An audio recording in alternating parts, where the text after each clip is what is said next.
திருவள்ளுவருடைய திருமலரடிகளை நன்றாக போற்றி வணங்கி, இன்று நாம புறங்கூறாமைக்கு அடுத்து பயனில சொல்லாமை அப்படின்ற அதிகாரத்துக்குள்ள நாம இப்போ நுழையப்போம். முன்னாடியே நம்ம பார்த்திருக்கோம், வாக்கு என்பது ஒரு மிகப்பெரிய சக்தி அப்படின்னு. இந்த வாக் சக்தி அப்படிங்கிறத நாம எப்படி பயன்படுத்துறோமோ அதை பொறுத்து நமக்கும் மற்றவர்களுக்கும் இந்த வாக்கானது பயனை கொடுக்கிறது அப்படிங்கிறது. புறம் கூறாமையில அதனுடைய நுணுக்கங்களை எல்லாம் நாம எப்படி வாக்கு என்பது எப்படி உற்பத்தி ஆறதுல இருந்து நாம ஆகாசம் அப்படிங்கிற பூதத்திலிருந்து அந்த சவுண்ட் எப்படி வருதுங்கிறது வரைக்கும் நம்ம ரொம்ப விரிவா பார்த்துருக்கோம். இப்போ ஒரு இடத்துல ஒரு மின் சக்தி இருக்குன்னு வச்சுக்கோங்களேன். ஒரு டிரான்ஸ்ஃபார்மர்ல அதிகமா அது சேமித்து வைக்கப்பட்டிருக்கு. அங்கிருந்து நம்ம வீட்டுக்கு எடுக்கிறோம். வீட்டுக்கு எடுக்கிறச்சே நாம நம்மளோட கனெக்ஷனுக்கு எடுக்க போறோம். அந்த கனெக்ஷன்ல இருந்து நம்ம வீட்டுல பலதரப்பட்ட உபகரணங்கள் இருக்கு. ஒவ்வொன்றுக்கும் ஒவ்வொரு விதமான சுவிட்சஸ் இருக்கு. அங்கங்க ஒவ்வொரு விதமான அந்த சக்தியை வெளிப்படுத்தக்கூடிய ஒரு ஆற்றல் கொண்ட உபகரணங்களும் இருக்கு. சே ஃபார் எக்ஸாம்பிள், ஒரு 40 வாட்ஸ் பல்ப் ஒரு ரூம்ல இருக்கும், ஒரு 100 வாட்ஸ் பல்ப் ஒரு ரூம்ல இருக்கும், ஒரு இடத்துல மிக்சி இருக்கு, ஒரு இடத்துல ஃப்ரிட்ஜ் இருக்கு. அதுக்கு தகுந்த மாதிரி அந்த சக்தியானது வெளிப்படுறது. அதே மாதிரிதான் நமக்குள்ள அபரிமிதமான சக்தியானது இந்த வாக் சக்தியாக இருக்கு. அந்த இருக்கக்கூடிய வாக் சக்திய ஒரு குழந்தைய பார்த்தா ஒரு விதமாக வெளிப்படுத்தும். அப்பாவை பார்த்தா ஒரு விதமா, அம்மாவை பார்த்தா ஒரு விதமா, பாஸ் ஆபீஸ்ல பார்த்தோம்னா வேற விதமா, நட்பு கிட்ட வேற விதமா, ஆசிரியர் கிட்ட வேற விதமா, நம்ம சுற்றி இருக்கக்கூடிய மக்கள் கிட்ட வேற விதமா, இப்படி ஒவ்வொருத்தருக்கும் எந்தெந்த அளவுக்கு அந்த சக்தியை நாம கொடுக்கணுமோ அந்த அளவுக்கு அதை நமக்கு கொடுக்கறதுக்கு தெரியும். அப்படி இல்லாம எல்லார்கிட்டையும் நான் ஒரே மாதிரி பேசுவேன் அப்படின்னு நாம வாயில வந்ததெல்லாம் பேசினோம் அப்படின்னு சொன்னா 2 விஷயம் நடக்கும். ஒண்ணு, நாம பேச்சு முதல்ல அடுத்தவர்களுக்கு புரியாம போயிரும். இன்னொன்னு, அந்த பேச்சுனால நாம என்ன பயன் எதிர்பார்க்கிறோமோ அந்த பயனானது நமக்கு கிடைக்கும். இந்த 2 விஷயமும் அந்த கட்டுப்படுத்தப்படாத பேச்சினால ஏற்படக்கூடிய பிரச்சனையாக இருக்கு. இது எதுக்கு சொல்றேன் அப்படின்னா, ஒரு சக்தியானது எப்படி யூஸ் பண்ணணும் அப்படின்னு நமக்கு தெரிஞ்சுக்கணும். மனிதனுக்கு மட்டும்தான் இந்த சக்தியானது கொடுக்கப்பட்டிருக்கு. அது மட்டுமல்ல, மனிதனுக்கு பேசுற சக்தி மட்டும்தான் கொடுத்திருக்கா அப்படின்னா அப்படி இல்ல. மனிதனுக்கு பகுத்தறிந்து தான் சொல்ல வேண்டிய விஷயத்தை இவ்வளவு சொல்லலாமா, இதுக்கு மேல சொல்லலாமா, இதை இன்னார்கிட்ட சொல்லலாமா அப்படின்னு ஆராய்ந்து பகுத்தறிந்து பேசக்கூடிய விவேக சக்தியையும் மனிதனுக்குத்தான் கொடுக்கப்பட்டிருக்கு. அப்படிங்கிற போது ஆடு பேசாது, மாடு பேசாது, மான் பேசாது, புலி பேசாது. ஆனா மனுஷன் பேசுறான். அதனால என்ன வேணா பேசலாங்கிறதும் இல்ல. அவனுக்குள்ளேயே அந்த கட்டுப்படுத்தி எவ்வளவு சொல்லணுமோ, எந்த இடத்துல எவ்வளவு சொல்லணுமோ அந்த அளவுக்கு அந்தந்த இடத்துக்கு தகுந்த மாதிரி பேசுறதுக்கான ஒரு வரையறையை கொண்டு அந்த புத்தி அந்த பேச்சை வெளியிடுவதற்கான ஒரு ஃபெக்கல்ட்டி எங்க கொடுத்திருக்குன்னு அது மனுஷனுக்கு மாத்திரம் இருக்கக்கூடிய ஒரு ஸ்பெஷல் விஷயமாக நம்ம பார்க்கிறோம். இந்த பகுத்தறிவது அப்படிங்கிறது வெறும் மனதளவில் மட்டும் இல்லை, செயல்பாட்டிலையும் அந்த பகுத்தறிவு அப்படிங்கிறது வெளியில வருது. அது முதல்ல வருது எதுல அப்படின்னு சொன்னா இந்த வாக்குனால வருது. வாக்கு எங்கேந்து வருது? எண்ணத்துல இருந்து. எண்ணம் தான் சொல்லாகிறது, சொல் தான் செயலாகிறது. அப்போ கட்டுப்பாடுங்கிறது எந்த இடத்துல ரொம்ப முக்கியம் அப்படின்னு சொன்னா நம்மளுடைய மனசுலதான். நம்ம இந்த விஷயங்கள் எல்லாமும் புறங்குறாமையில பார்த்தோம். புறங்குறாமையில நீ அடுத்தவனை பத்தி புரணி பேசாம இருக்கணும். நீ நல்லதெல்லாம் செய்யலன்னா பரவாயில்லப்பா, நீ அறம் பேசுறனாலும் பரவாயில்ல, அறத்தை பற்றி சிந்திக்கலனா கூட பரவாயில்ல, ஆனா புறம் பேசாமல் இருக்க வேண்டும் அப்படிங்கிறத ரொம்ப உறுதியாக சொன்னார் திருவள்ளுவர். இங்க இந்த வாக்குக்கு ஏற்படக்கூடிய 4 வகையான குற்றங்கள். ஒண்ணு பொய், இன்னொன்னு புரணி பேசுறது, அப்புறம் இன்னொன்னு கடும் சொல் பேசுவது, அப்புறம் பயனற்ற சொற்களை பேசு. இந்த 4 குற்றங்கள் தான் ஒரு மனிதன் வாக்கினால் செய்யக்கூடிய பாபங்களாக இருக்கு அப்படின்னு சொல்றது மனுஸ்மிருதி சொல்றது. சாஸ்திரத்துல நிறைய இடங்கள்ல இந்த வாக்கினால் ஏற்படக்கூடிய பாபம் அப்படிங்கிறது எதனால ஏற்படுறதுங்கிறத சொல்லியிருக்கு. நம்ம முன்னாடி பார்த்திருக்கோம். வாக்கு லக்ஷ்மீர் வசதி ஜிஹ்வாக்ரே அப்படின்னு ஒரு சுபாஷிதம் கூட பார்த்தோம். நம்ம வாக்கு நம்மளோட நாக்கு நுனி தான் நமக்கு எல்லாத்துக்கும் காரணமா இருக்கு. நல்லது வரத்துக்கும் சரி, நமக்கு கெட்டது வரத்துக்கும் சரி, நமக்கு நல்லா ரிச்சா இருக்கிறதுக்கும் சரி, போராடுறதுக்கும் சரி, எதுவா இருந்தாலும் இந்த வாய வச்சுட்டு சும்மா இருந்தோம்னு சொன்னா, எங்க எவ்வளவு பேசணுமோ அவ்வளவு பேசினோம்னு சொன்னா, அந்த வாக்குக்கு ஒரு சக்தி இருக்கு. அந்த சக்தியானது மதிக்கப்படுகிறது அப்படிங்கிறத பார்க்கிறோம். பொதுவாவே பார்த்தீங்கன்னா, அதிகமா பேசாதவங்களுக்கு கொஞ்சம் மதிப்பு கூட தான் இருக்கும். லொட லொடன்னு பேசுறவங்கள விட அதிகமா பேச அவங்க என்ன நினைக்கிறாங்கன்னே தெரியலையே அப்படின்னு தான் நமக்கு தோணும். சரி ஏதாவது வாய குடுத்து எதுக்கு மாட்டிக்குவானேன்னும் சில பேர் பேச மாட்டாங்க. எப்படிப்பட்டவங்கன்னு நான் முன்னாடியே சொன்னேன். வாய் தான் வாசல் அப்படின்னு. எதுக்கான வாசல்னா, மனசுல என்ன இருக்குங்கிறத தெரிஞ்சுக்கிறதுக்கான வாசல் எதுன்னா அது வாய் தான். இந்த வாய திறந்தா தான் தெரியும் எனக்கு என்ன எண்ணம் இருக்கு. எனக்கு என்ன நான் வந்து சொல்லணும்னு நினைக்கிறேன். நான் என்ன செய்யணும்னு நினைக்கிறேன். இது எல்லாமே இந்த வாய திறந்தா தான் தெரிய போகுது. அப்ப வாய திறக்கிறதுங்கிறதே ஒரு பெரிய எக்ஸர்சைஸ். சொல்லப்போனா, எந்த இடத்துல திறக்கணுங்கிறது ரொம்ப முக்கியம். எல்லா இடங்கள்லயும் எனக்கு தான் வாய் பேச தெரியும் அப்படின்னு நான் கருத்து சொல்றேன், கருத்து சொல்றேன்னு இப்ப நெறைய கருத்து சொல்ல கிளம்பியிருக்காங்கல்ல. அந்த மாதிரி எல்லாம் கருத்தெல்லாம் சொல்ல சொல்லி சாஸ்திரத்துல சொல்லவே இல்ல. அதனால தான் நெறைய இடங்கள்ல சொல்லியிருக்கு, உயர்ந்த விஷயங்களை கேட்காமல் சொல்லவே கூடாது அப்படிங்கிறது நெறைய இடங்கள்ல சாஸ்திரத்துல சொல்லியிருக்கு. அப்போ நமக்கு வந்து வாக்குனால செய்யக்கூடிய ப விஷயங்கள் இருக்கு இல்லையா? அந்த பேச்சு இருக்கு இல்லையா? இந்த பேச்சுங்கிறது பரிமேலழகர் என்ன சொல்றார் அப்படின்னா, ஒரு மனிதன் இன்னொரு மனிதனிடம் பேசும் பொழுது, இந்த பேச்சானது ஒண்ணு அறப்பயனை தரணும். இல்லன்னா பொருட்பயனை தரணும். இல்லன்னா இன்பப் பயனை தரணும். இது 3 இல்லாம ஒரு பேச்சு அவன் பேசினான்னு சொன்னா, அந்த பேச்சு பயனற்ற பேச்சு. பயனற்ற சொல். எது பயனுள்ள சொல்? எது பயனில்லாத சொல்? ஃபர்ஸ்ட் நமக்கு இந்த விளக்கம் தான் முதல்ல வேணும். நம்ம தலைப்பின் விளக்கம் தெரியாம உள்ளுக்குள்ள போக முடியாதே. எது பயனற்றதுன்னு சொல்றாரு அவரு. என் தங்கமே, என் முத்தே, என் மாணிக்கமேன்னு என் குழந்தையெல்லாம் நான் கொஞ்சுறேனே அதெல்லாம் பயனற்றதா? என்னோட அப்பா, அம்மா கிட்ட நான் பேசுறேனே அதெல்லாம் பயனற்றதா? என்னோட ஃப்ரெண்ட்ஸ் கிட்ட நான் போடுறேனே அரட்டை அதெல்லாம் பயனற்றதா? அப்படின்னா, அவர் மொத்தமா இந்த 3 விஷயத்துக்குள்ள வருதான்னு பாரு. இது 3 விஷயத்துக்குள்ள வரலன்னா, நீ பேசுறது எல்லாமே ஜல்பம் அப்படின்னு சொல்லுவோம் சான்ஸ்கிரிட்ல. ஜல்பம்னா உளறல். நீ எதுவும் பயனில்லாதவற்றையே பேசிக் கொண்டிருக்கிறாய். இங்க பயன்கிறது என்ன அப்படின்னா, நமக்கு நன்றாக தெரிந்த ஒரு விஷயம், இந்த வாழ்க்கையின் பயன். வாழ்க்கையோட பயன், புருஷார்த்தம் அப்படின்னு சொல்றோம். வாழ்க்கையின் நோக்கம் என்ன? அறம், பொருள், இன்பம், வீடு. ஏன் இங்க வீட்ட பத்தி சொல்லவே இல்ல பரிமேலழகர் அப்படின்னா, வீடு என்பது சொல்லி புரிய வைக்கிற விஷயம் இல்ல. உணர்ந்து புரிய வைக்க வேண்டிய புரிந்து கொள்ள வேண்டிய விஷயம். நான் வாயால சொல்லி இதுதான் வீடுன்னு சொன்னா புரியாது. அந்த வீடு என்பதை, மோட்சம் என்பதை நான் உணர்ந்தல்லவா புரிந்து கொள்ள வேண்டும். அதனால அங்க சொல் வந்து பயனற்று போகிறது. சொல்லின் எல்லைதான் அந்த மோட்ச நிலை அப்படிங்கிறது. ஞானம் மோனம் என்பது ஞான வரம்பு அப்படின்னு. ஞானத்தின் எல்லை. அத சொல்லுக்கு அப்புறம் அங்க வேலை கிடையாது. சொல் வந்து தோற்று போகக்கூடிய இடம் எது அப்படின்னா, அந்த சைலன்ஸ். அந்த ஆனந்தமான நிலை. அந்த இடத்துல என்ன பேசுறது? எது பேசினாலும் சலிப்பிச்சிரும், ஆனந்தம் போயிடும். அதனால அந்த மோட்சத்தை பற்றிய பேச்ச பற்றி அவர் பேசவே இல்ல இங்க. அதனால தான் பரிமேலழகர் இந்த 3 பயன்களை நீ பார்த்துக்கொள். அறம் செய்கிறதா? அறம்னா என்ன? அவனுக்கு ஒரு நன்மை செய்கிறதா? நீ ஒரு வார்த்தை சொன்னானா, அவனுக்கு ஒரு நன்மை இருக்கா? சும்மாவே நம்ம ஒருத்தர வந்து புகழணுமே அப்படின்னு சொல்லிட்டு, அவங்கள இஷ்டத்துக்கு இப்பதான் நெறைய வருதுல்ல. அந்த மாதிரி இதுக்கெல்லாம் எக்ஸாம்பிள்ஸ் கூட சொல்லணும்னு அவசியம் இல்ல. உலகத்துல இப்ப என்னென்னலாம் நம்ம YouTubeஅ திறந்தா பார்க்குறோமோ, இல்ல Instagram இந்த மாதிரி விஷயங்கள்லலாம் பார்க்கக்கூடியது என்ன அப்படின்னா, அன்புட்டும் பயனற்றது தான் நெறைய வரிசை கட்டி வந்து கொண்டிருக்கு. இது என்னன்னா, யாரோ ஒரு தனி மனிதனை புகழ்வதோ, அல்ல தனி மனிதனை இகழ்வதோ, அவனுடைய விஷயங்களை பற்றி பேசிக் கொண்டிருப்பதோ, அந்தரங்கங்களை பற்றி பேசுவது, இதெல்லாம் யாருக்கு பிரயோஜனம்? ஒண்ணும் பிரயோஜனமே கிடையாது.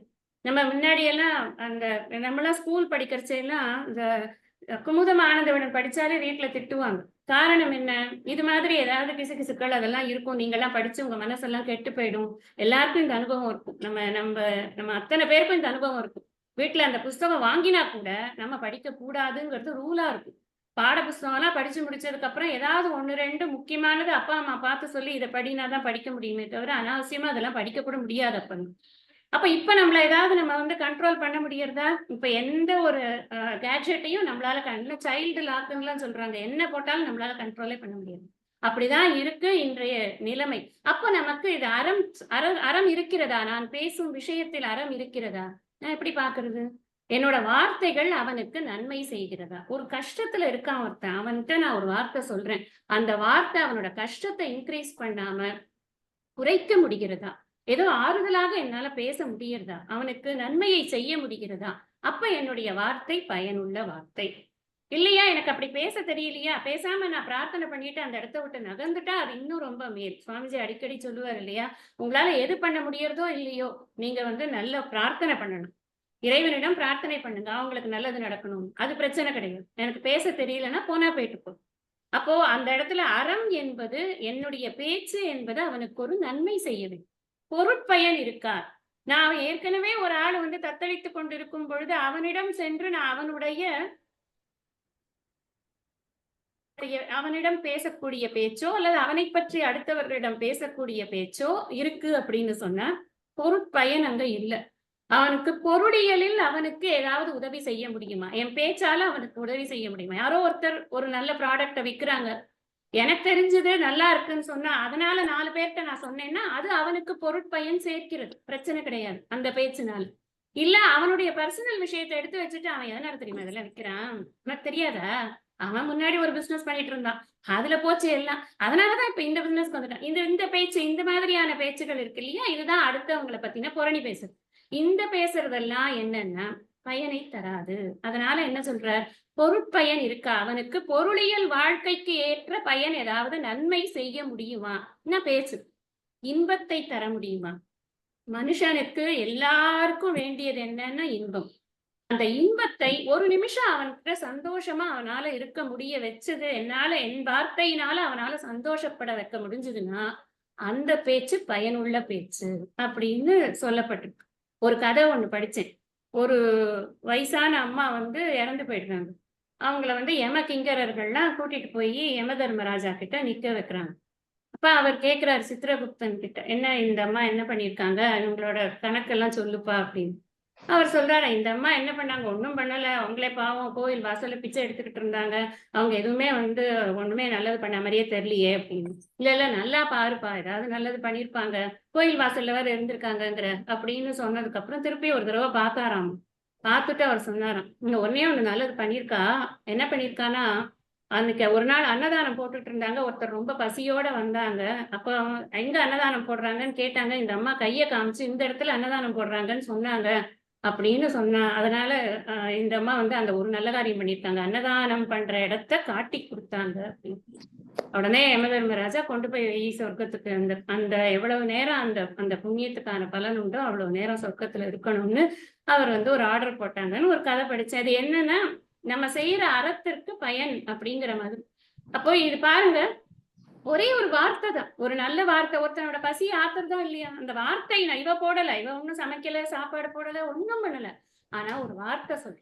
அந்த இடத்துல போய் நீ சாப்பிடு அப்படின்னு. இடத்த காமிச்சு கொடுக்கறது. இப்ப நமக்கு என்ன தெரியறது? சின்ன சின்ன விஷயங்களில் கூட நாம் மிகவும் கவனமாக இருக்க வேண்டும். இந்த சொற்களில் நாம ரொம்ப ரொம்ப கவனமா இருக்கணும். பயன் என்பது என்னங்கிறத புரிஞ்சுக்கணும். இந்த பயன் என்னங்கிறத புரிந்து நாம பேசுறதுக்கு அடிப்படை என்ன அப்படின்னா, அடிப்படை நமக்கு நல்ல விஷயங்களை பற்றிய அறிவு. அது எப்படி கிடைக்கும்? இது மாதிரியான அறநூல்களை பொறுமையா உட்கார்ந்து படிச்சா கிடைக்கும். இன்னைக்கு நாம இந்த பயனில சொல்லாமைங்கிறத ரொம்ப ஃபோக்கஸ்டு லேர்னிங்னு சொல்றோம் இல்லையா? அந்த மாதிரி உட்கார்ந்து படிக்காம, நாம ஏதோ ஒரு திருக்குறள்ல இன்னைக்கு நான் சும்மா ரேண்டமா ஒண்ணு படிக்கிறேன் அப்படின்னு படிக்காம, ஒரு கான்சென்ட்ரேட்டட் எஃபர்ட் போட்டு நாம இத படிக்கிறோம் இல்லையா? அப்படி படிக்கும் பொழுது என்ன ஆகுதுன்னா, நம்ம அறிவு இன்னும் கொஞ்சம் ஷார்ப்பன். ஏற்கனவே எல்லாருக்கும் அறிவு இருக்கு. யாருக்கு தான் அறிவு இல்ல? எறும்புக்கு கூட தன்னுடைய சாப்பாட்ட சேமிக்கிறதுக்கான அறிவ குடுத்து படைச்சவன் பகவான். அதனால இந்த உலகத்துல எனக்கு அறிவே இல்லன்னு ஒருத்தனுமே சொல்ல முடியாது. சாப்பிடுற அறிவு இருக்கு, தூங்குற அறிவு இருக்கு, மத்த வேலைகள் பண்ணிக்கிற அறிவு இருக்கு. அறிவு என்பது இருக்கு. அது எப்படி பயன்படுத்தப்படுகிறது? இந்த இடத்துல அறிவின் பயன்பாடும் ரொம்ப முக்கியம். பயனுள்ள சொல்லை சொல்லணும்னா, அறிவு முதல்ல வேணும். அந்த அறிவின் பயன்பாடு என்பது வேணும். பொதுவா நமக்கு வாய்க்கு பேசுறதுக்கு ரொம்ப பிடிக்கும். இது என்ன மாரி பேசுறதுக்கு பிடிக்கும்னா, அரட்டை போடுறதுன்னா எனக்கு ரொம்ப பிடிக்கும். யார வேணா கேட்டு பாருங்க. சும்மா வெட்டியா அரட்டை அடிக்கிறது அப்படின்னா ஒரு இன்ட்ரெஸ்ட். அந்த வெட்டி அரட்டையில எந்த விதமான திருக்குறளோ இல்ல கம்பரோ இல்ல இவரோ வால்மீகியோ யாரும் வரமாட்டாங்க. அந்த இடத்துல பக்கத்து வீடோ எதிர்த்த வீடோ யாரோ ஒரு நடிகரோ நடிகையோ யாரோ ஒருத்தர் வரணும். அது யாரோ ஒருத்தரோட விஷயத்த நம்ம எடுத்து வச்சு ஜாலியா பேசிட்டு இருக்கிறதுங்கிறது ஒரு ஒரு இன்பம். அது புலன் இன்பத்துல அது ஒரு இன்பம். அது ஒரு சிற்றின்பம். அது ஒரு பேரின்பமா கொடுக்க போறது மோட்சமா கொடுக்கும். நம்ம யாரையாவது பத்தி பேசினா மோட்சமா வரும்? நமக்கு நிச்சயம் வரவே வராது. நான் என்னை பற்றி படிக்காதவரை எனக்கு மோட்சமே கிடையாது. அப்ப நான் அடுத்தவனை பத்தி ரொம்ப விரிவா விசாலமா பேசிக் கொண்டிருக்கிறேன் என்று சொன்னால் என் வாய் நோவதை தவிர அதற்கு வேறு எந்த ஒரு பலனும் கிடையாது.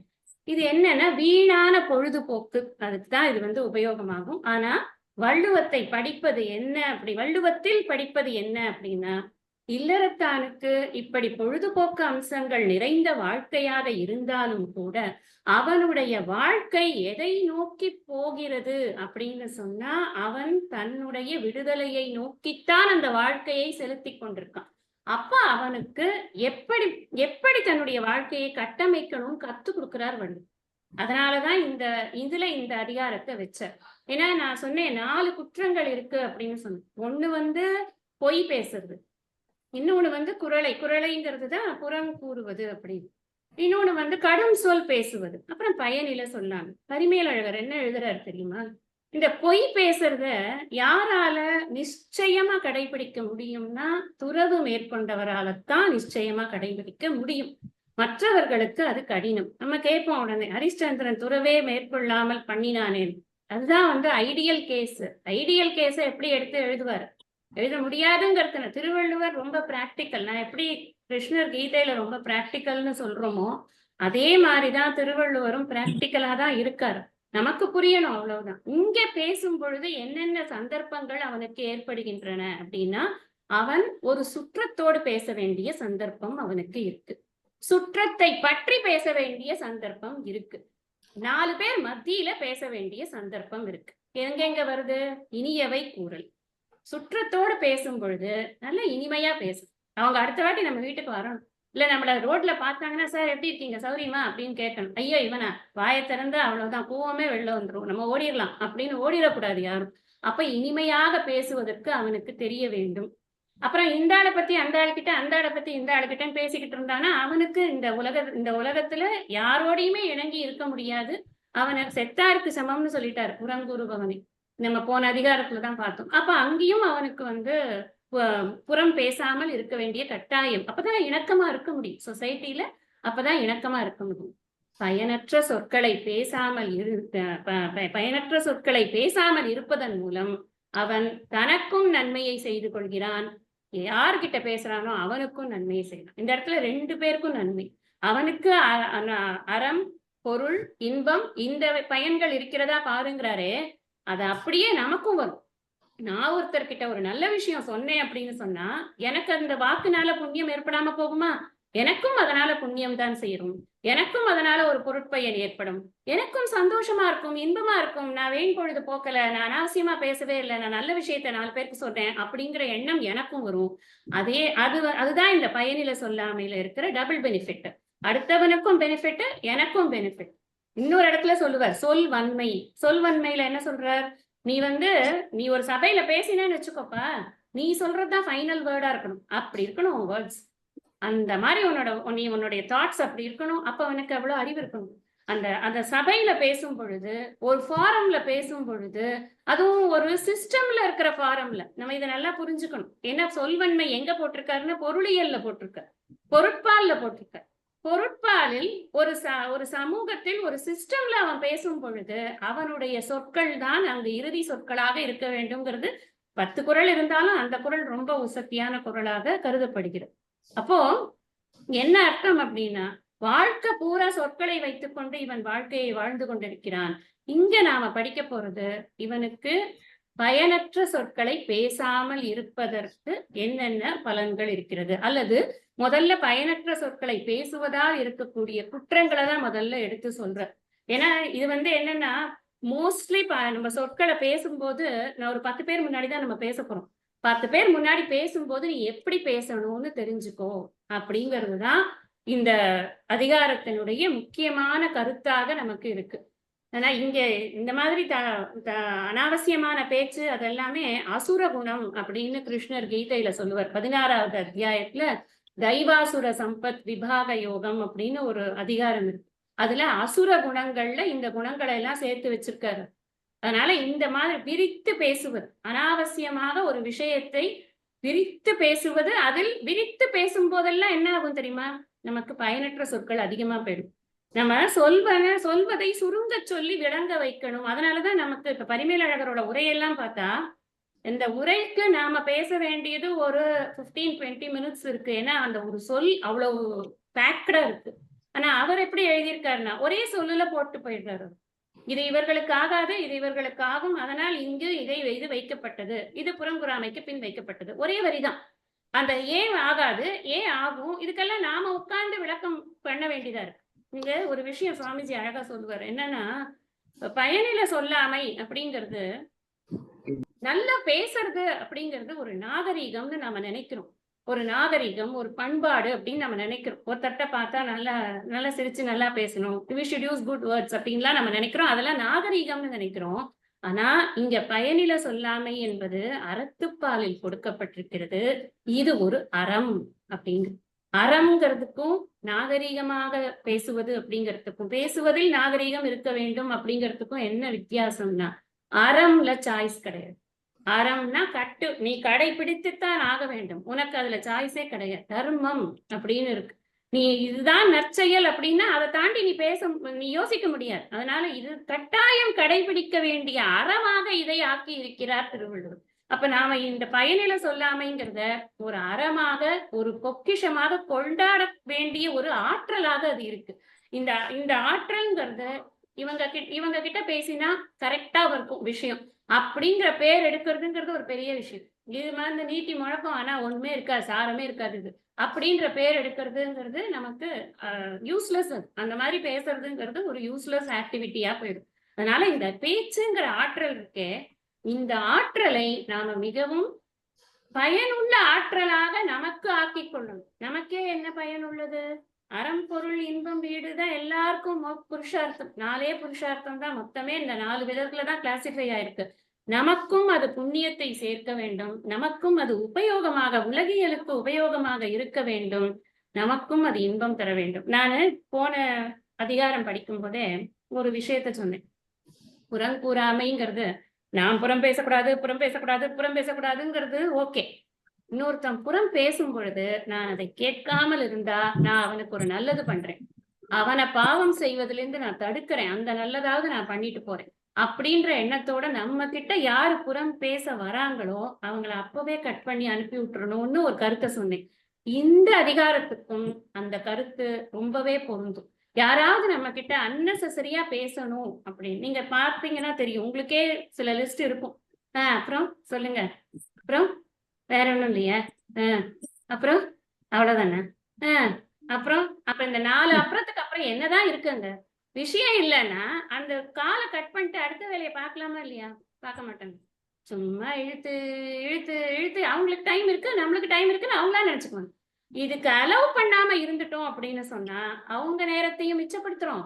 நம்ம நேரத்தை ரொம்பவே மிச்சப்படுத்திக்கிறோம். நம்மளோட வேலை என்னவோ அதை உருப்படியா பார்க்க முடியும். அதனால இந்த பயனில சொல்லாமைங்கிறதும் சேர்த்து பயனில சொல் கேட்காமையும் பண்ணணும் அப்படின்னு நாம புரிந்து கொண்டால் இன்னும் சௌரியமா இந்த அதிகாரத்தை நாம புரிஞ்சுக்க முடியும். இப்ப நம்ம அதிகாரத்துக்குள்ள போவோம். முதல் குறளை படிப்போம். பல்லார் முனிய பயனில சொல்லுவான் எல்லாரும் எள்ளப்படும். பல்லார் அப்படின்னு சொன்னா இந்த இடத்துல நம்ம பொதுவா பல்லார் பல பேர் அப்படின்னா என்ன? அனைவரும், பல பேர் அப்படின்னு நம்ம அர்த்தம் சொல்லுவோம். இந்த இடத்துல இந்த பல்லார குவாலிஃபை பண்றார் பரிமேலழகர். எப்படின்னா அறிவுடைய அனைவரும். நான் எங்க பேசுவோம்? நம்ம 10 பேர்கிட்ட பேசுறோம் அப்படின்னா அறியாமையில் இருக்கக்கூடியவர்களிடம் பேசி என்ன ஆக போறது நமக்கு? நம்ம அது ஒரு சபையாக இருக்காது. அறியாமையில் இருக்கக்கூடிய ஒரு சபையில் பேச வேண்டிய ஒரு அவசியமானது நமக்கு இருக்காது. சபைனாலே கொஞ்சம் அறிவுடையவர்கள், கற்றறிந்தவர்கள், சான்றோர்கள் அப்படி இருக்கக்கூடியவர்களிடம்தான் நாம பேசி ஆக போறோம். அப்போ முனிய அப்படிங்கிறார். முனியனா வெறுப்படைகிற மாதிரி. ஒரு 4 பேர் கேட்கிறாங்க, நான் பேசுறேன்னா எல்லாரும் மூஞ்சிய சுடிக்கிற மாரி, எப்ப இந்த அம்மா முடிக்கும் இத? அப்படிங்கிற அளவுக்கு என்னுடைய பேச்சானது இருந்தது அப்படின்னா, பயனற்ற சொற்களை பயனில சொல்லுவான். பயனற்ற சொற்களை சொல்பவன் எல்லாரும் எள்ளப்படும்.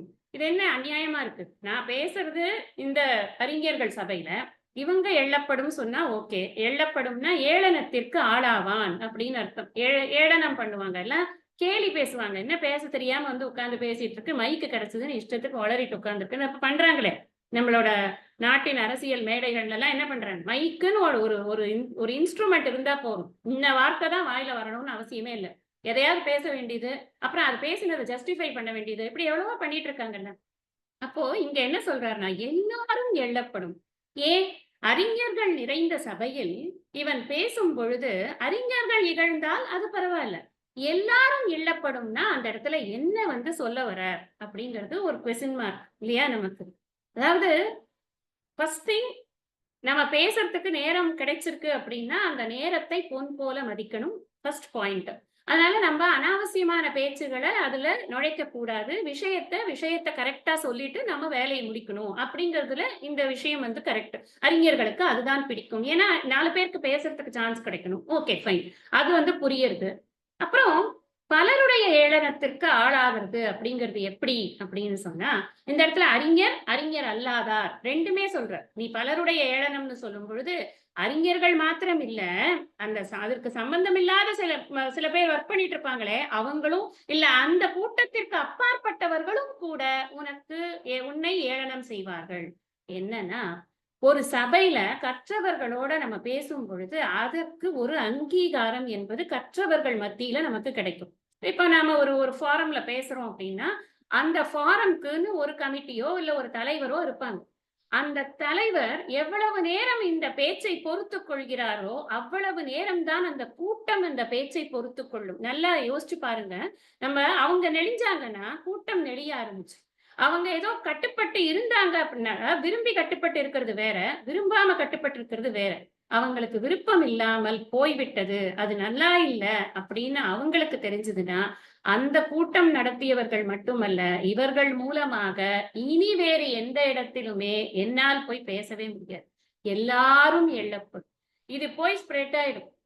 நீ வந்து இந்த ஆள கூப்பிட்டன்னா இப்படித்தான் பேசுவான் அப்படின்னு. நமக்கு இதுல கிடைக்கிற விஷயம் என்ன அப்படின்னா, எங்க, எவ்வளவு, எந்த சபையில, எந்த அளவுக்கு, என்னென்ன வேர்ட்ஸ் யூஸ் பண்ணி பேசணுங்கிறத தெரிஞ்சு பேசணும் அப்படிங்கிறது தான் ரொம்ப முக்கியம்.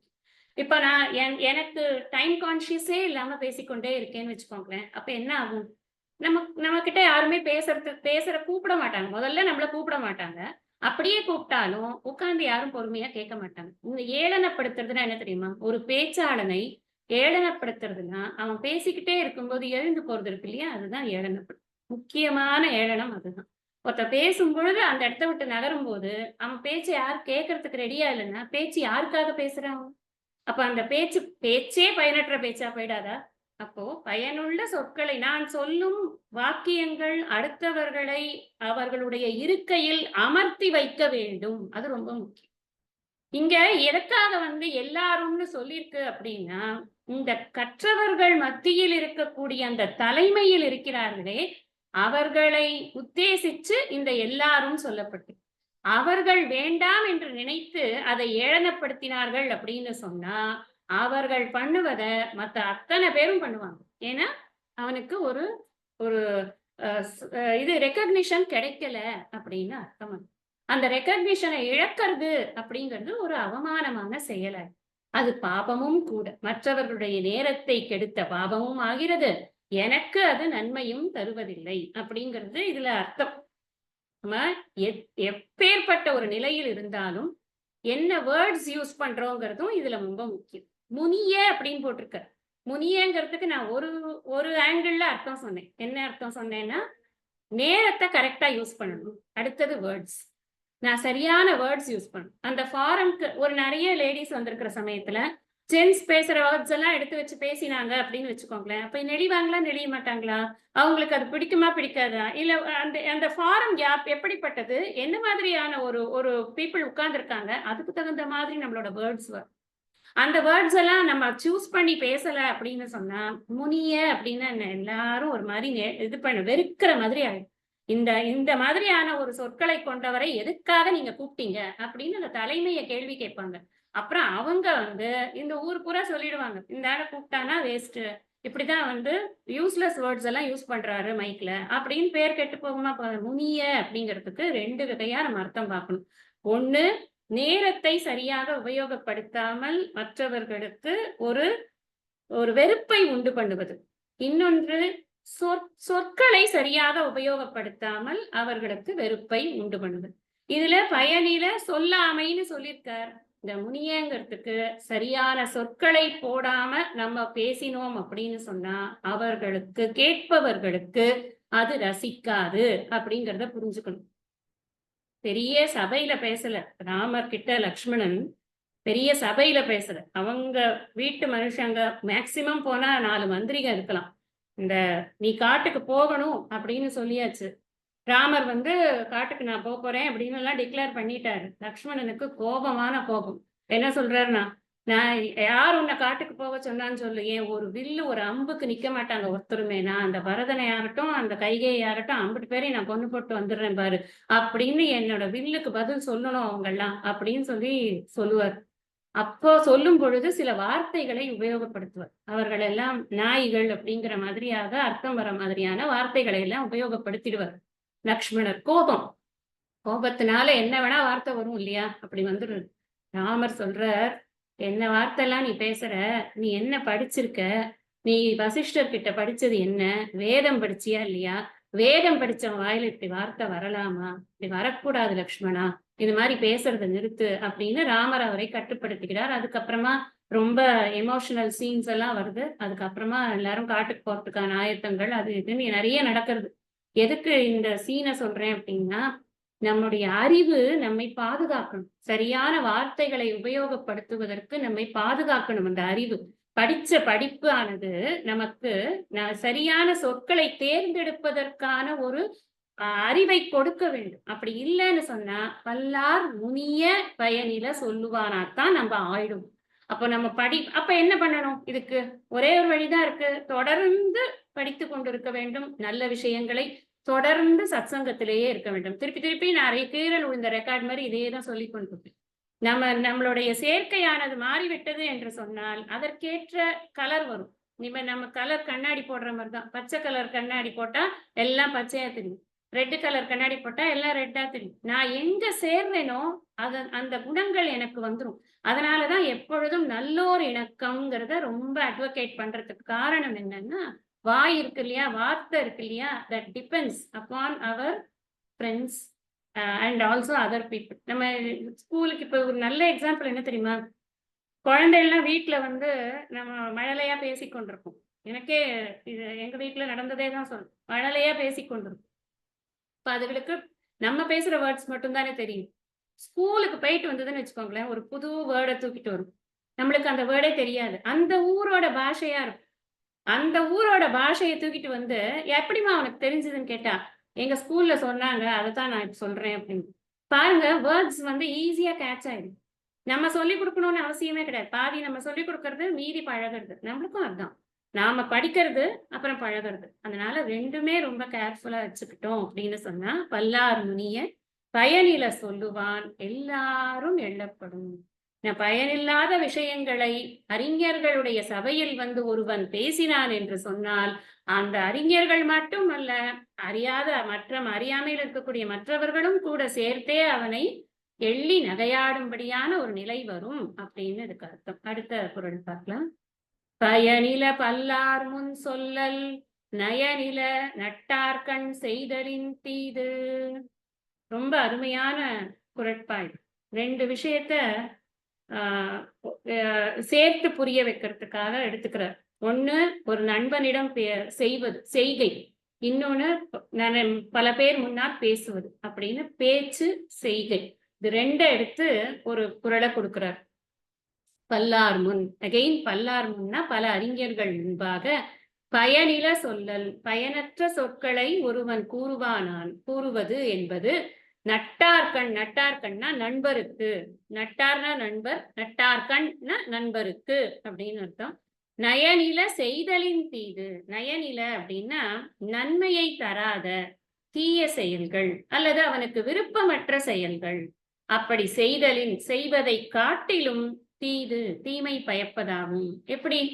பயனற்ற சொல் 10 பேர் முன்னாடி பேசுறதுக்கும், ஒரு நண்பனுக்கு அவனுக்கு விரும்பாத ஒரு விஷயத்தை செய்து தீமையை செய்வதையும் எப்படி ஒப்புமைப்படுத்துகிறார் இவர்? பயனற்ற சொற்கள் சொல்வதுங்கிறது ஒரு ஃபாரம்ல நான் பேசுறேன். அந்த இடத்துல என்னுடைய பேச்சு பயனற்ற சொற்களை கொண்டதாக இருக்கிறது. அது தீமை தரும். முந்தின குரல்ல சொல்லிட்டார். எல்லாரும் என்ன பார்த்து அசிங்கமா சிரிப்பாங்க. எனக்கு எள்ளி நகையாடுவாங்க. Fine, I can understand. அப்ப நண்பனிடத்தில் நான் என்ன பண்ணுவேன்?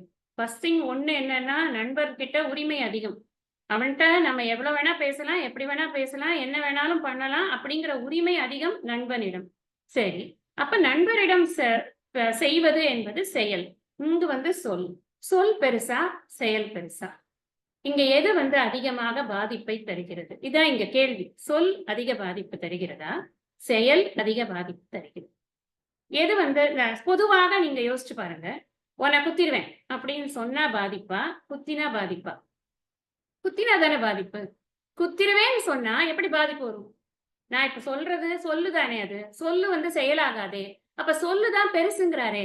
நட்டார்கண் செய்தலின் தீதுங்கிறார். அவனுக்கு நீ செய்யக்கூடிய அந்த செயல், தீமை செயல் இருக்கே, அதை காட்டிலும் இது தீதப்பா அப்படிங்கிறார்.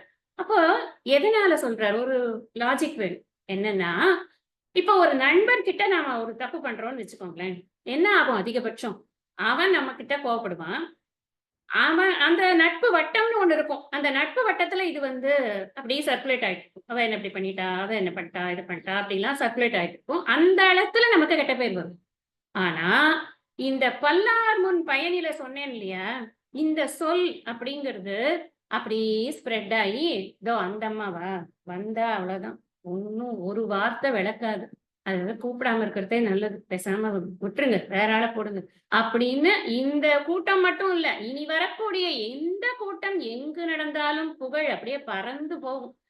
இது யூஸ்லெஸ் யூஸ்லெஸ் யூஸ்லெஸ்னு புகழ் பறந்து போகும். ஆனா நட்பு வட்டத்துல, அந்த நட்பு வட்டத்துல தான் அது இருக்கும். இப்போ தீது அப்படின்னு எடுத்துக்கொண்டோம்னா, இந்த தீது பெருசா, இந்த தீது பெருசா? இது இடம் கம்மி, இது இது சர்க்குலேட் ஆகிற இடம் சின்னதா இருக்கு, இது பெருசா இருக்கு. உலகமே வெறுக்கக்கூடிய அளவுக்கு இது ஆகிறது. இது ஒரு குறிப்பிட்ட வட்டத்திற்குள் நிற்கிறது. அப்ப நீ ஒரு செயலை காட்டிலும் சொல் தீதாக கூடியது எப்பொழுது அப்படின்னா, நீ ஒரு கற்றறிந்த அறிஞர்கள் சபையில் ஒரு சொல்லை தவறாக பேசினாய் என்று சொன்னால், அது விளைவிக்கும் தீமையானது நீ தீய செயலை செய்திருந்தால் விளைவிக்கும் தீமையை காட்டிலும் பெரியது அப்படின்னு சொல்லி யோசிச்சு பார்க்கணும் இந்த விஷயத்த. நம்ம இப்படி சொல்லிட்டேன் அப்படிங்கிறதுனால அப்படியே உடனே ஓகே அப்படின்னு நினைக்காதீங்க. நல்லா உட்காந்து திங்க் பண்ணி பார்த்தீங்கன்னா, அது நல்லா அதோட ஆழமான அர்த்தம் ரொம்ப நல்லா புரியும். பயனற்றவற்றை செய்வதை விட பயனில்லாத சொற்களை சொல்வது என்பது அதிக தீமையை தருகிறது. எங்க சொல்றது? அது ஒண்ணு இருக்குல்ல, கற்றார் முன், பல்லார் முன், அறிஞர்கள் சபையில் நாம பயனற்ற ஒரு சொல்லை சொல்கிறோம் அப்படின்னு சொன்னா, அது செய்கையை காட்டிலும் தீமையை தரக்கூடியதாக இருக்கிறது. அதனால இது என்ன புரிஞ்சுக்கிறோம் அப்படின்னா, எனக்கு ஒரு இடத்துல பேசுறதுக்கான சந்தர்ப்பம் வந்திருக்கு அப்படின்னா, 1க்கு 100 தடவை யோசிக்கணும்.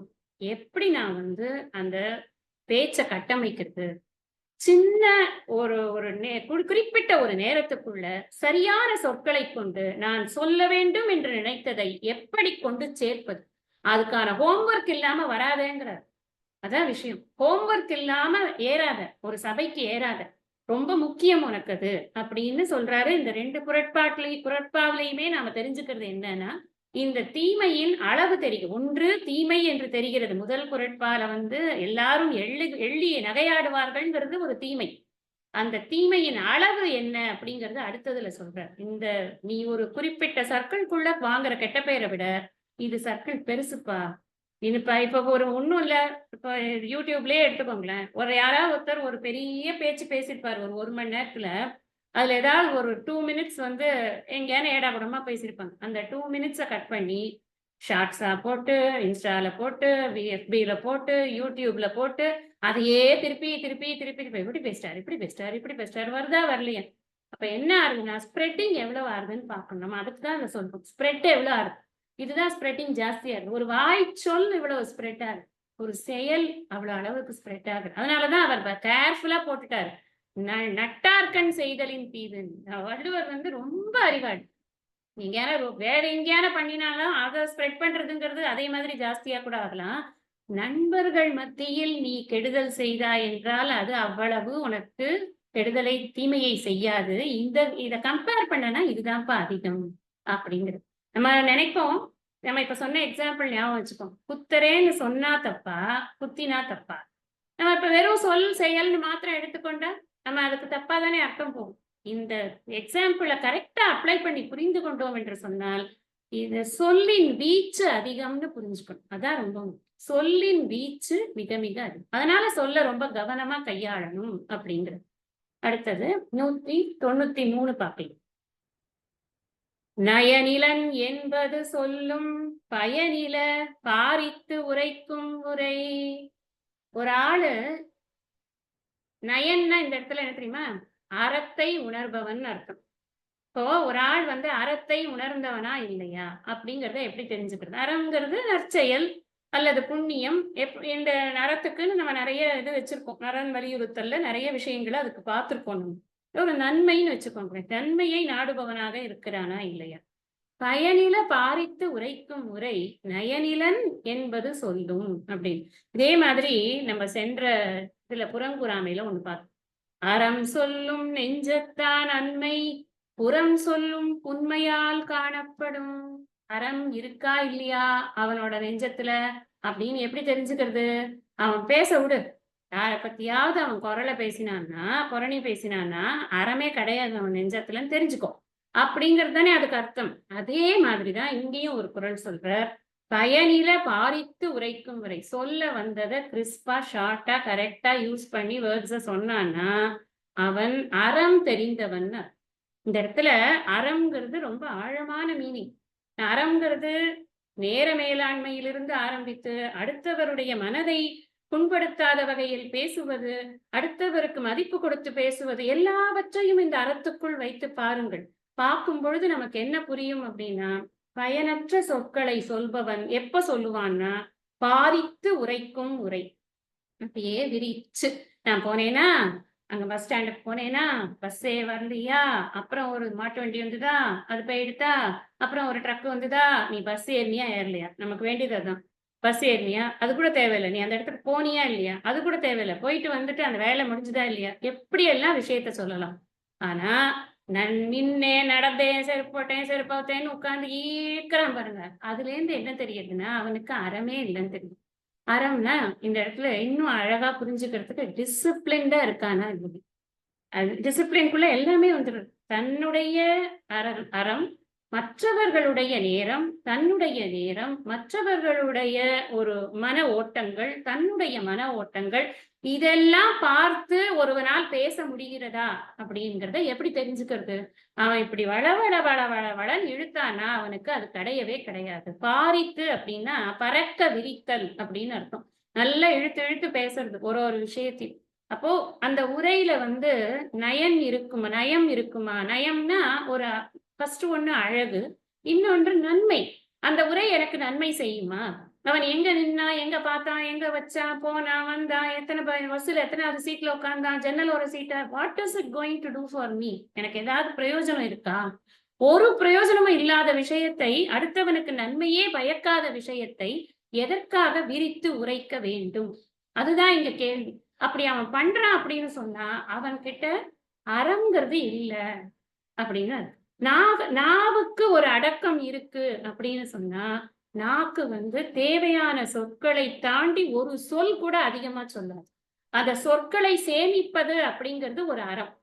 வீண் பேச்சு இருக்கு இல்லையா? அதனால மத்த பேரெல்லாம் நம்மள வந்து ரொம்ப பிடிக்கும் நம்மள அப்படின்னு நினைப்பாங்க. இப்ப நம்ம இந்த டிஜே, விஜே, ஆர்ஜே அப்படிலாம் சொல்றாங்களே, அதெல்லாம் பார்த்தீங்கன்னா, வேகமா பேசுறாங்க. வேகமா பேசி நம்ம நம்ம 10 வார்த்தை சொல்ற இடத்துல அவங்க 100 வார்த்தை சொல்லிடுறாங்க.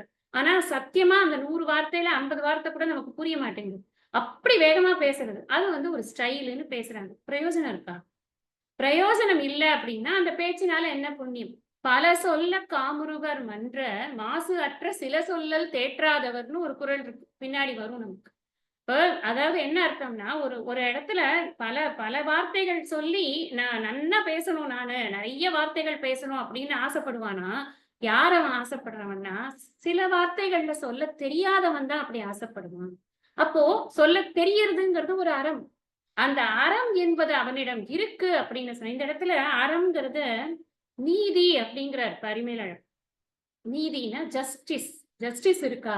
ஜஸ்டிஸ்ங்கிறது தான் நீங்க நான் சொன்ன எல்லா எக்ஸாம்பிள்குள்ளயும் நீங்க போட்டு பார்க்கலாம். எனக்கு அடுத்தவனுடைய நேரமானது பொன் போன்றதுங்கிறது முதல்ல என் நேரம் பொன் போன்றது.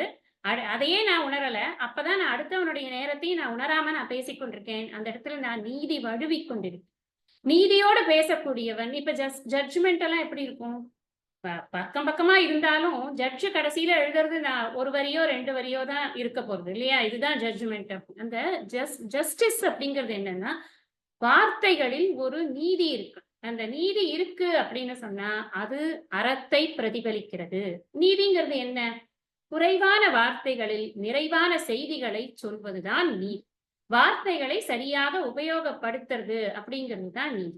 இப்ப அவன் சரியா பேசலன்னா, அவனோட லட்சணத்த அவனே காட்டிக்கிறான்னு அர்த்தம். அதத்தான் இவர் சொல்றார். நயனிலன் என்பது சொல்லும். எது சொல்லும்? பயனில பாரித்து உரைக்கும் முறை. பேச விட்டு கேளு. அப்போ இதுல சொல்லுவாங்க. ராமர வந்து அ அ ஆஞ்சநேயர் வந்து ஃபர்ஸ்ட் மீட் பண்ற போது, அவர் நெறைய கேள்விகள் கேட்க வேண்டியது இருக்கும். ஏன்னா, அவர் ஒரு ஒரு நாட்டுக்கு மந்திரியா இருக்கார். யாரு? ஆஞ்சநேயர் ஒரு நாட்டுக்கு மந்திரியா இருக்கார். சுக்ரீவனுக்கு மந்திரியா இருக்கிறார். இப்ப ராமனும் இலக்குவனும் வந்து கொண்டிருக்கிறார்கள். அப்ப வரும்பொழுது அவர்களுடைய தோற்றத்தை பார்த்து ஆஞ்சநேயர் நினைக்கிறாராம், இவங்க 2 பேரும் நல்ல வெயிட்டியா இருக்காங்க. நல்ல பாடிலாம் நல்லா பில்ட் ஆயிருக்கு. அதனால இவங்க வந்து நிச்சயம் க்ஷத்திரியர்களா தான் இருப்பாங்க. அப்புறம் இவங்க முகத்த பார்த்தா ஏதோ ரொம்ப அ கவலையா இருக்கிற மாரி இருக்கு. ஏதோ இப்டி இப்டி பார்த்துட்டே வராங்க. அதனால ஏதோ தேடிக் கொண்டிருக்கிற மாரி தெரியுது. ரொம்ப நுணுக்கமா தேடுறதுனால ஏதோ ரொம்ப முக்கியமான ஒரு பொருளை விட்டுட்டாங்கன்னு தெரியுது. ரொம்ப கவலையா வேற இருக்காங்க. துன்பத்தோட இந்த இடத்துக்கு வந்து கொண்டிருக்காங்க. அவங்க கிட்ட நாம போய் என்ன வேணும்னு கேட்போம். ஃபர்ஸ்ட் என்ன சொல்லணும் அப்டின்னா, முதல்ல அவர் என்ன சொல்றாராம், "உனக்கு கவலை இல்லாமல் இருக்கட்டும் உந்தன் வரவு" அப்டின்னு. அதாவது துன்பம் இல்லாமல் இருக்கட்டும் உந்தன் வரவு அப்படின்னு. யாருக்கு? 2 இடத்துல 2 அர்த்தம் வருது அதுக்கு. உன்னுடைய துன்பமும் போகட்டும். எங்களுக்கும் துன்பம் இருக்கு. என்னுடைய அரசன் துன்பத்தில் தான் இருக்கிறான். அவனுடைய துன்பமும் உன் வரவால் போகட்டும்னு இதுக்கு அர்த்தம்னு உரையாசிரியர்கள் எழுதுறாங்க. கம்பர் எழுதினதுக்கு உரையாசிரியர்கள் அப்படி அர்த்தம் பண்ணிக்கிறார். எதுக்கு இத சொல்றேன்னா, ஒரே ஒரு வார்த்தை தான். அந்த ஒரு வார்த்தையில அவரை பற்றிய முழுவதையும் அறிந்து கொண்டு பேசக்கூடிய ஒரு வார்த்தையாக அது இருக்கிறது. சொல்லின் செல்வர் அப்படின்னு ஆஞ்சநேயருக்கு சொல்லக்கூடிய அந்த அடைமொழி ஏன் வந்தது அப்படின்னு சொன்னா, அந்த சொற்கள அப்படி யூஸ் பண்ணியிருப்பார் அப்படின்னு. நம்ம எல்லாருக்கும் தெரிஞ்சதுதான். கண்டேன் சீதையை. நான் போனேன்னா, இங்கேருந்து போனேன்னா ஒரு ராட்சசி வாய திறந்தாளா, வாய்க்குள்ள போனேனாலாம் கதையெல்லாம் விடல அவரு. அதுக்கப்புறம் ஃப்ரெண்ட்ஸ் கிட்ட வந்து உட்கார்ந்து பேசியிருப்பாரா இருக்கும். பட் ராமர் கிட்ட அப்படியெல்லாம் சொல்லவே இல்ல. அப்ப பாரித்து உரைக்கும் உரைய சொல்லிடும். அவனுக்கு அறம் என்பது அவனுடைய அ அ அவனுக்கு இல்லை என்பது. நயன் இலன் அப்படின்னு. அதனால ரொம்ப விரிச்சு பேசுறது அப்படிங்கிறது நமக்கு அனாவசியமா நம்மளையே பண்ணிக்கிறாப்ல ஆயிடும். அது நமக்கு இதுல சொல்லிக் குடுக்குறாரு. 194வது பாட்டு. நயன் சாரா நன்மையின் நீக்கும் பயன் சாரா பண்பில் சொல் பல்லார் அகத்து. பயன் சாரா பண்பில் சொல் பல்லார் அகத்து நயன் சாரா நன்மையின் நீக்கும். அதுதான் இதுல வந்து கொண்டு கூட்டி பொருள் சொல்ல வேண்டியது. பயன் சாரா அப்படின்னா பயனுடன் பொருந்தாத, பயனே இல்லாத. பண்பு இல் சொல். இங்க 2 விஷயம் சொல்லியிருக்காரு இந்த குறள்ல. பயனற்ற சொல், பண்பற்ற சொல். 2 விஷயத்த பத்தி பேசுறார். பண்பற்ற சொற்கள் பல்லார் அகத்து. பலரிடம் சொன்னால், எல்லார்கிட்டயும் பேசும் பொழுது பயனற்ற சொற்களையும் சொல்லி, அதோடு கூட பண்பற்ற சொற்களையும் சேர்த்து பேசுவான் என்றால், நயன் சாரா. நயன் சாரானா நீதியோடு இல்லாமல், நீதியோடு பொருந்தாமல், நன்மையின்னா வாழ்வில நமக்கு கிடைக்கக்கூடிய நல்ல பயன்கள், புண்ணியம் போன்ற நல்ல பயன்களை நீக்கிவிடும் அப்படின்னு. பயனற்ற சொற்களையும் பண்பற்ற சொற்களையும் ஒருவன் பலரிடம் பேசினான் என்று சொன்னால் அவனுடைய வாழ்க்கையில் அவனுக்கு கிடைக்க வேண்டிய நற்பயன்கள் யாதும் கிடைக்காது அப்படிங்கிறதுதான் இதுல சொல்லக்கூடிய ஒரு அர்த்தமா இருக்கு. நாம நம்மளோட வாழ்க்கை அப்படிங்கிறது நமக்கு மாத்திரம் நன்மை செய்யக்கூடிய வாழ்க்கையாக இந்த மனித பிறவி என்பது இல்லை. இதை நாம மெயினா புரிஞ்சுக்கணும். இந்த மனித உடலில் வாழும் உயிர்களாகிய நாம் இந்த இந்த என்டையர் காஸ்மாஸ்க்கும் நன்மை பண்றதுக்காகத்தான் இங்க வந்துரும். அதனாலதான் பரோபகாரார்த்தம் இதம் சரீரம் அப்படின்னு ஏன் நம்மளுடைய ஸ்கிரிப்சர்ஸ் எல்லாம் சொல்றது அப்படின்னு சொன்னா, நமக்கு நன்மையை செய்ய வேண்டும். மற்றவர்க்கு செய்யும் நன்மையின் மூலமாகத்தான் என்னுடைய நன்மையானது உறுதிப்படுத்தப்படுகிறது. இதை நாம மறந்துடக்கூடாது. நான் மட்டும் நல்லது பண்ணிக்கிறேன், எனக்கு மட்டும் நல்லது பண்ணிக்கிறேன், அப்படி கிடையாது. இது சோசியலா நாம எல்லாரும் சேர்ந்து நன்மையை செய்து நன்மையை பெற வேண்டிய ஒரு வாழ்க்கை முறையில் இருக்கிறோம். அப்போ நான் எனக்கும் நன்மையை செய்து கொள்ள வேண்டும், பிறருக்கும் நன்மையை செய்ய வேண்டும். இந்த இடத்துல ஏன் நம்ம இவ்வளவு தூரம் இந்த விஷயத்தை பத்தி சிந்திக்கிறோம்னா, நம்ம மாத்திரம் ஒரு இடத்துல உட்கார்ந்து இருந்தா பரவாயில்ல. யார பத்தி படிக்கிறோம்? இல்லறத்தான பத்தி படிக்கிறோம். இல்லறவியல்ல படிக்கிறோம். இல்லறவியல்ல இல்லறத்தானுடைய அறம் என்பது பல பேருடன் பழக வேண்டியது இருக்கே. அவன் சும்மா ஒரு ஓரமா உட்கார்ந்து நான் ஜபத்தான் பண்ணி கொண்டிருப்பேன் அப்படின்னா, அதுக்கு அவன் துறவரவியலுக்கு போயிட்டான்னா பிரச்சனையே இல்லை. அவன் பேசவே இல்லைனாலும் ப்ராப்ளமே இல்லை. அவரை மௌனத்துல இருக்காருப்பா சாமியாருன்ட்டு விட்டுட்டு போயிடுவாங்க. இவன் அப்படி விட முடியாதே, பேசணுமே. அப்ப பேசும்பொழுது இவன் 4 பேர்கிட்ட பேசணும். 4 பேர்கிட்ட பேசும்பொழுது முதல்ல சொல்லிட்டார், பல்லார் முனிய பயனில சொல்லுவான்றதுல பயனில அப்படிங்கறதுல பயனில சொல்லாமையிலேயே என்ன சொல்றார் பரிமேலழகர்? அறம் பொருள் இன்பம் பயக்காத சொற்கள் பயனற்ற சொற்கள் அப்படின்னு அங்க சொல்லிட்டார். அப்ப நான் 4 பேர்கிட்ட பேசும் பொழுது நன்மையை தரக்கூடிய சொற்களை நான் பேச வேண்டும் அப்படிங்கிறது ஆறுது. மேற்கொண்டு பண்பும் இல்லாத ஒரு சொற்களை பயனற்ற சொற்களை பேசுவதோடு பண்பும் இல்லாத சொற்களை பேசினால் இவனுக்கு எப்படி நன்மை கிடைக்கும்? நற்பயன்கள் அப்படிங்கிறது இந்த உடலை விட்டு இந்த உயிர் இன்னொரு உலகத்திற்கு போகும் பொழுது கிடைக்கும் பயன்கள் எல்லாம் இருக்கட்டும், அதெல்லாம் அப்புறமா பார்க்கலாம். இந்த உலகத்துல அவனுக்கு மனிதர்களுடைய சகவாசமானது நன்மையை செய்ய வேண்டுமா வேண்டாமா? இது ஒரு கொஸ்டின் இருக்குல்ல. நான் பண்போடு பேசினால்தானே என்னிடம் மனிதர்கள் பழகுவார்கள். அதனாலதான் இந்த இடத்துல 2 விஷயத்தை சொல்றேன். நயன்சாரா நன்மையின் நீக்கும் பயன்சாரா பண்பில் சொல் பல்லார் அவர்க்கு. பண்பே இல்லாம நான் பல பேரிடம் சொன்னேன் அப்படின்னு சொன்னா 2 குற்றம் பண்றேன். ஒண்ணு, பயனற்ற சொற்களை சொல்வதன் மூலமாக ஒரு குற்றம் பண்ணிடுறேன். இன்னொரு குற்றம் என்ன பண்றேன்? பண்பே இல்லாம, பண்புனா என்ன? Respectful words. நம்ம மத்தவங்க கிட்ட அட்ரஸ் பண்ணும் பொழுது, உனக்கு தான் பெருசு, உனக்கு என்ன தெரியும் அப்படின்னு பேசுறதுங்கிறது தப்பு. ஈவன் நம்மளுடைய சபார்டினேட்ஸ் ஆகட்டும், வீட்டுல வேலை பண்றவங்களாகட்டும், யாரா இருக்கட்டும், அவங்க நிலை என்ன வேணா இருக்கலாம். சோசியலா அவங்க நிலை என்ன வேணா இருக்கலாம். அவங்க நம்ம கிட்ட சம்பளம் வாங்குறவங்களா கூட இருக்கலாம். ஆனா அடிப்படையில ஒரு மனிதன் அப்படிங்கிற மரியாதை இல்லாம நம்ம எப்படி பேச முடியும்? நிறைய பேர் அப்படி பேசுறாங்கல்ல, அவங்கள பார்த்து தான் சொல்றாரு, அப்படி பேசக்கூடாதுப்பா, நீ அப்படி பேசினா உனக்கு நன்மைகள் ஏற்படாது. நம்ம ஒரு கொஞ்ச நாள் முன்னாடிலாம் ஏதோ ஒரு கேசஸ் எல்லாம் கூட போயிட்டு இருந்தோம். வீட்டுல ஒர்க் பண்ணிட்டு இருக்கிறவங்கள ரொம்ப அப்யூஸ் பண்ணிட்டாங்க அப்படின்னு. இப்பெல்லாம் கேஸ் எல்லாம் போட்டு அதுக்கெல்லாம் ஜெயிக்கிறதுக்கான ஒரு வாய்ப்பெல்லாம் இருக்கு. முன்னாடி எல்லாம் அதெல்லாம் கிடையாது. ஒரு வேலை பண்றவங்கன்னா நம்ம வாயில என்னதுதான் வருதுன்னு கிடையாது, என்னத்தையாவது பேச வேண்டியது அப்படிலாம் பேசிட்டு இருந்த காலம் எல்லாம் இருக்கு. அப்படிலாம் பேசக்கூடாது அப்படிங்கிறதுதான் இங்க சொல்றார். உனக்கும் ஒரு நன்மையும் கிடைக்காது. நீ அப்படி பேசும் பொழுது எந்த ஒரு நன்மையும் உனக்கு கிடைக்காது. அது நீதியை சார்ந்தது அல்ல. நயன் சாரா, நீதி இல்லாத ஒரு செயலை நீ செய்கிறாய். அப்போ சொற்கள்ல 2 குற்றம் ஏற்படுகிறது. ஒன்று பண்பற்ற சொல், இன்னொன்று பயனற்ற சொல். அந்த 2ம் நீ பண்ணாத அப்படின்னு சொல்ற. அதனால பண்ணினா என்ன ஆகும்னா உனக்கு நன்மை ஏற்படாது அப்படிங்கிறது அதுல கருத்து. அடுத்தது 195. சீர்மை சிறப்பொடு நீங்கும் பயனில நீர்மை உடையார் சொலின். பயனில அப்படின்னா பயனற்ற சொற்கள். நீர்மை உடையார் சொலின். இந்த இடத்துல நீர்மைனா என்ன அர்த்தம்னா நற்பண்புகளை உடையவர்கள். நீர் எப்படி ஒரு இடத்திலிருந்து இன்னொரு இடத்திற்கு பாய்ந்து சென்று அடுத்தவர்களுடைய தாகத்தை தணித்து கொண்டு போகிறதா இல்லையா? எல்லாவற்றையும் வளப்படுத்தி கொண்டு போகிறதா இல்லையா? அதனால நல்லவர்களுக்கு அவர்களுடைய குணத்தை நீரோடு ஒப்பிடக்கூடிய ஒரு இது இருக்கு, ஒரு பண்பு இருக்கு. இப்ப நீர்மை அப்படின்னா நல்ல பண்புன்னு அர்த்தம். நல்ல பண்பை உடையவர்கள் பயனற்ற சொற்களை சொன்னால் சொல்லுவாங்களா அப்படின்னு. இப்பதானே சொன்னார், முன்னாடி தானே சொன்னார் அவர். பண்பில் சொல் பல்லாரகத்துனா என்ன?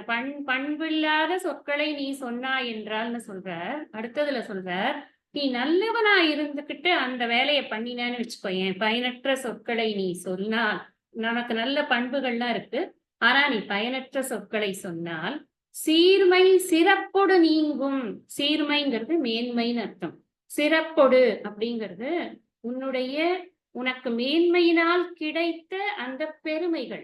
இவர் நல்லவரு, இவர்கிட்ட போனா நல்ல வார்த்தை சொல்லுவாரு அப்படின்னு ஒரு பெருமை கிடைச்சிருக்கும் இல்லையா, அதெல்லாம் உடனே போயிடும்பா உனக்கு. அப்போ ரொம்ப காஷன் பண்ற. நீ நல்ல குணத்தை எல்லாம் வளர்த்து கொண்டிருக்கிறாய், நல்ல பண்பாளனாக இருக்கிறாய், அப்படி என்றால் நீ பயனற்ற சொற்களை பேசவே கூடாது. நீ பயனற்ற சொல்லையும் பண்பற்ற சொல்லையும் பேசக்கூடாது, உனக்கு நன்மை வராது. அது ஒரு குறள்ல சொல்லியாச்சு. இங்க என்ன சொல்றார், நீ உன்னுடைய பண்பு என்பது உனக்கு இருக்கிறது அப்படின்னு சொன்னா ஒரு நாளும் கவனம் இழக்காது. சொற்களை பேசும் பொழுது கவனத்தை இழக்காது. நம்ம சம்டைம்ஸ் என்ன ஆகும்னா, இந்த அதாவது நல்ல பண்பெல்லாம் வளர்த்து வச்சிருப்போம். நம்ம ஒரு இடத்துக்கு போகும்போது நம்ம ஏதோ ஒரு டென்ஷன்ல தெரியாம ஒரு வார்த்தை நம்மள அறியாம கவனக்குறைவினால ஒரு ஒரு வார்த்தை பயனற்ற சொல்லாக வந்துவிடும். பயனற்றனா இந்த இடத்துல அடுத்தவரை புண்படுத்தும்படியாக சொல் அப்படின்னு புரிஞ்சுக்கோங்க. அப்படி பண்ணிட்டோம் அப்படின்னு சொன்னா என்ன ஆகும்னா, இவ்வளவு நாள் உனக்கு இருந்த அந்த சிறப்பு இருக்கே, அந்த சிறப்பும் அந்த சிறப்பினால் கிடைத்த அந்த பெருமையும் உன்னை விட்டு போய்விடும். அப்போ என்ன நமக்கு இங்க புரியுறது அப்படின்னா, ஒரு நல்ல பண்பை வளர்த்துக் கொள்வது என்பதை விட அதை பாதுகாத்து வைத்துக் கொள்வது ஒரு சேலஞ்ச். நான் எடுத்தெறிஞ்சு பேசுறவான்னு பேர் எடுத்துட்டேன்னு வச்சுக்கோங்களேன், பிரச்சனை இல்லை. எங்க போனாலும் நம்ம இந்த அம்மா அப்படித்தான் அப்படின்னு பேர் வந்து, ஆனா நான் ஒரு பேர் எடுத்துட்டேன். நான் நல்லா டீசெண்டா பேசக்கூடிய ஆளுன்னு ஒரு பேர் எடுத்துட்டேன். நான் தப்பு பண்ணேன்னா என்ன ஆகும்னா, எனக்கு அந்த பேர் கெட்டது. அது எனக்கு பெரிய லாஸ் இல்லையா? எனக்கு புகழ் கெட்டு போறதோட இல்லாம மன வருத்தங்கள் ஏற்படும். என்னுடைய சுற்றம் என்னை விட்டு போகும். நாள பின்ன நான் ஒரு சபைக்கு போய் பேச முடியாது. நீங்க இந்த விஷயங்கள் எல்லாமும் இப்ப நம்ம நிறைய எக்ஸாம்பிள்ஸ் நம்மளுக்கு இதுலயே இருக்கு. சோசியல் மீடியால நிறைய பேர் வாயை விட்டுட்டு எதையோ ஒண்ணு சொல்லிட்டு மாட்டிக்கிறாங்கல்ல. இப்ப மாட்டிக்கும் பொழுது என்ன ஆயிடுறது? அவங்க என்ன பேசினாங்களோ அதுதான் ட்ரெண்டிங்கா இருக்கே தவிர்த்து, அவங்க என்ன நல்லதெல்லாம் செஞ்சு அவங்கள்ட்ட என்ன நல்ல பண்பு இருக்குங்கிறது ட்ரெண்டிங்காவே இருக்காது. ஒரு தப்பு வந்தா போதும், இந்த உலகம் நம்மை எதிர்நோக்கி காத்திருக்கிறது. ஒரே ஒரு தப்பு பண்ணுவியா, அந்த தப்பை வச்சு நான் அதை ப்ளோ பண்ணி உன்னோட பேரை கெடுக்கிறேன். ஏன்னா எல்லாருக்குமே என்ன இருக்கு, இந்த அழுக்காறு என்பது தேசிய வியாதின்னு யாரு, விவேகானந்தர். இந்த பொறாமை என்பது இந்தியாவின் தேசிய வியாதி. அப்போ இந்த நாடு பூரா எல்லாருக்குமே என்னன்னா, அவங்க கொஞ்சம் முன்னுக்கு வராளா, என்ன தப்பு பண்றான்னு பார்த்து சறுக்கி விட்டுறணும்.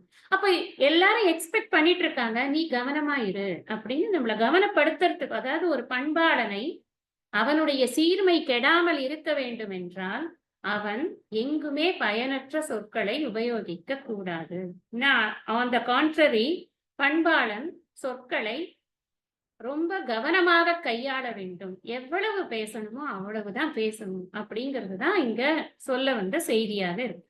மீறி இருக்கிற குறட்பாக்களை நாம் அடுத்த வகுப்புல படிப்போம்.